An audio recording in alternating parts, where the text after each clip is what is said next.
Plenty of people out there thought that the Moto X actually kind of missed the mark by not having super high-end specifications. Well, now that the Moto X is officially out, we can compare it to those top-tier devices. Hey, it's Joshua Vergara from Android Authority. What's going on, everybody? And this is the Moto X versus the Samsung Galaxy S4. As should be obvious from the get-go, the Moto X's trump card in design is the Moto Maker. Not only are you able to customize the color of your phone, further cosmetic changes will come in the future. The Samsung Galaxy S4, on the other hand, comes in only a handful of colors. The Galaxy S4's main advantage comes from its 5-inch screen here, and the fact that it is one of the easiest larger screens to handle. The general aesthetic remains pretty classic Samsung, with the glossy plastic that can be slippery to the touch.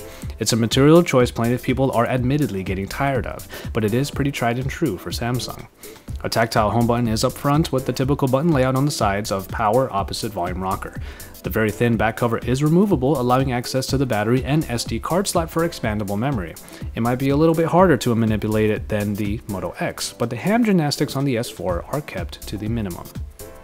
I will say this about the Moto X, I really missed being able to reach the top opposite corner with one hand. The X does come with a smaller 4.7-inch screen that affords it a smaller all-around form factor. Motorola's design choice of having a very curved back did pay off, as the ergonomics of this device are very high. There are no tactile buttons up front, and the button layout is all on the right side. And instead of a glossy plastic, the X employs a soft touch plastic that isn't nearly as slippery or prone to fingerprints. It might be somewhat thicker at the peak of the curve around the back, but then again, the curve is supposed to help alleviate all of that. Despite its material choices, the Galaxy S4 deserves a lot of credit for having one of the easiest to handle 5-inch screens available now. Its feat of improving on the footprint of the Galaxy S3 is definitely one of its strongest suits. But then the Moto X reminds us that we have to know what we really want out of our devices. A smartphone with such easy and simple handling is something we often take for granted these days, I think. When you want to keep things simple, the Moto X is probably the most accessible smartphone currently available. But of course, it is because of the smaller screen that the Moto X has been able to achieve that. In this battle, we have the fight between 720p and 1080p resolutions. So, on the Moto X, we have a screen that plenty of spec-hungry people have already lamented. 720 resolution is what you get at 312 ppi. But don't get hasty and disregard the X because of this.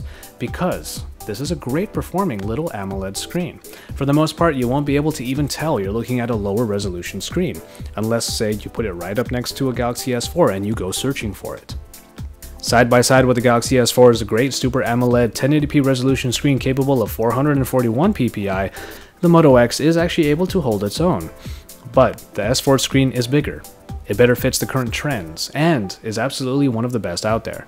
When you want a bigger overall display experience for, let's say, gaming or media consumption, the S4 screen is stellar. Having that super saturated color profile does lend itself to more vivid colors than the Moto X, but the X does take advantage of the AMOLED technology itself with its active notifications. Ultimately, it comes down to size. If your eyes are really that good at finding the quality difference, then perhaps you would go for the S4, but in their respective sizes, both of these screens absolutely achieve great results. Sure, you can look at this as last year's specs versus current specs, but that would just be hindsight at best. I have a better metaphor for it though, that I'll get into in a bit. First of all, here's the Samsung Galaxy S4 with its Snapdragon 600 processor that clocks in at 1.9 GHz, backed by the Adreno 320 and 2 GB of RAM. There's no doubt that the current crop of phones sporting this package are among the fastest and best available, and this isn't even mentioning the Snapdragon 800 that is starting to pop up. There might be the occasional bit of stutter here and there, but it doesn't hinder tasks in the slightest. Performance on the S4 has remained reliable, and its scores and benchmarks support this. You'll get good and fast performance on the S4, no problem. And that's why the Moto X was rather lamented due to its engine under the hood, but it seems Motorola knew exactly what they were doing. Yes, you get the Snapdragon S4 Pro of last year, clocked in at 1.7 GHz and backed by the Adreno 320 and 2 GB of RAM as well. However, a couple of extra cores were added in for governing specific tasks like voice recognition, and they really do lighten the Snapdragon's load. Altogether, this is called the Motorola X8 computing system, and you know what? It gets the job done. Lower scores in Antutu don't adequately show just how fast this phone can go. This is likely due to the operating system being pretty damn close to fully stock Android, but also it's probably because of these optimizations. After all, we've had over a year already to get the S4 Pro right. And therein lies my metaphor. Think about this the way you would think about cars. Perhaps an engine, or let's say a performance package from a few years ago, continuously gets tinkered with over time and eventually becomes a much more optimized version of its former self. In that way, we could be talking about the Moto X. However, we could also be early adopters of the more updated performance packages that have more power in them because obviously we're getting better every single year. And in that case, we could be talking about the Samsung Galaxy S4.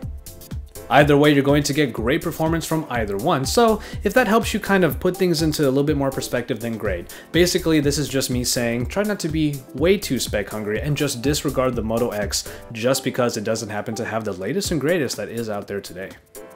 When it comes to hardware, this battle can be summarized in really one word: practicality. Either you'll use the features Motorola put into the X or the myriad of extras Samsung put into the S4. In the case of the Moto X, Motorola and Google wanted to enhance your Google Now experience. Voice recognition is always on due to those 2 extra cores, and when you say, "Okay Google Now," it comes up right away for any and all commands. It's incredibly handy, and coupled with the active notifications, they are really quite practical, especially if you're already a Google Now user. In other specs, the X comes with a non-expandable 16 or 32 gigabytes of onboard storage, along with the usual bevy of connectivity tools. The S4 on the other hand sports expandable memory on top of its 16, 32, or 64 gigabytes of onboard storage. It is in all the other extra sensors though that Samsung wanted to keep their focus. My full review of the S4 will give you the rundown of all of these extras, so check it out if you haven't already. But a few worthy of mention are motion sensors, barometers or thermometers for measuring your surroundings and S-Health, and an IR blaster. There are a lot of new ways of navigating your phone, and it's clear that the S4 wanted to be more than just your smartphone. The Moto X, on the other hand, seems to just want to perfect your smartphone experience. So it's quality over quantity here, but it's up to you which one of those 2 words accurately depicts either one of these phones' capabilities. We do have to award the Galaxy S4 a little bit of an edge here in terms of battery, solely because it sports a replaceable one. Having a spare 2600 mAh unit handy is always helpful, but that being said, the Moto X with its 2200 mAh battery is able to get the full day's job done.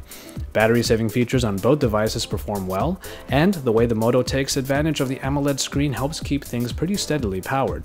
By the end of a long day, I consistently had at least 20% battery life available by bedtime on either device, so it comes down to that spare, but you'll get a pretty standard level of longevity in either phone. The camera situation does favor Samsung's pedigree just a little bit more. After all, the Galaxy S line has pretty consistently brought great optics to the smartphone market. The Galaxy S4 app comes with all of the new features that again are explained in my full review, but include drama and eraser modes along with dual recording. The 13 megapixel picture quality is where the S4's strengths are, as the color reproduction makes nearly any picture have a high level of vibrancy. There is little doubt that the Galaxy S4 sits atop the camera phone market. Which is why, for what is supposed to be a flagship device, the Moto X does disappoint with its camera offerings.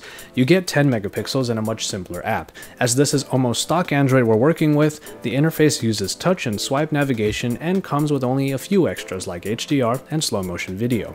You are able to easily access the camera app by flicking the phone about, so quickly getting to your shot is more than possible.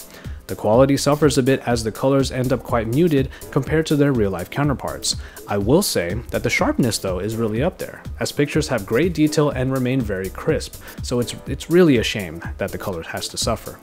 For those looking for the utmost in quality, there is no doubt that the S4 takes it here as pictures are just objectively better. The Moto X camera interface is easier to use and its pictures are very sharp, though for some, that just might not be enough. Let's get right to the Moto X in this software section. As stock Android as it gets, the Moto X interface is pretty much what we Android enthusiasts pine over. Motorola's enhancements don't change the general aesthetic really at all and add quite a bit of functionality. Users of Google Now, like I've said, will likely get a real kick out of using the voice recognition service that activates it. Just say, "Okay Google Now," and you're ready to give whatever commands you want.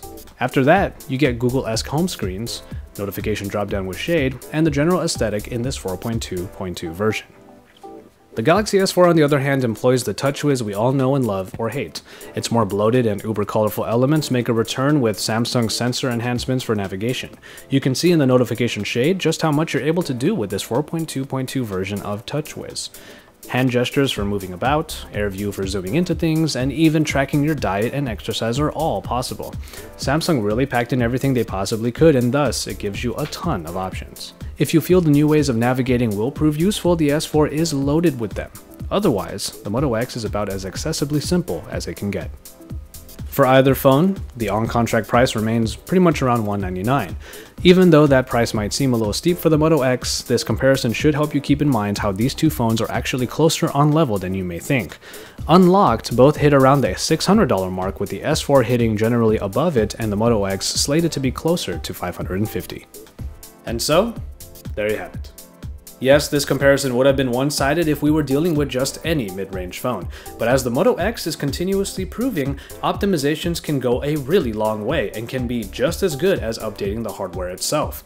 As both phones are around the same price, this is truly an exercise in knowing what it is you really want. Customization of the Moto X has brought plenty of people over to its platform, but in general it gets closer to perfecting the system we already have in place. The S4, on the other hand, adds new options to the system, and in the process might be a little too overwhelming for some. We have two great phones here either way, and as long as you're plenty confident in which experience will better suit you, then the choice that you make should end up being a good one. As always, thank you very much for watching, and if you still haven't seen the full reviews for either of these devices, then you can see links to them in the description below. Drop us a like on our videos, don't forget to subscribe, and stay tuned to Android Authority's channel for all the best news, coverage, and reviews, because we're your source for all things Android.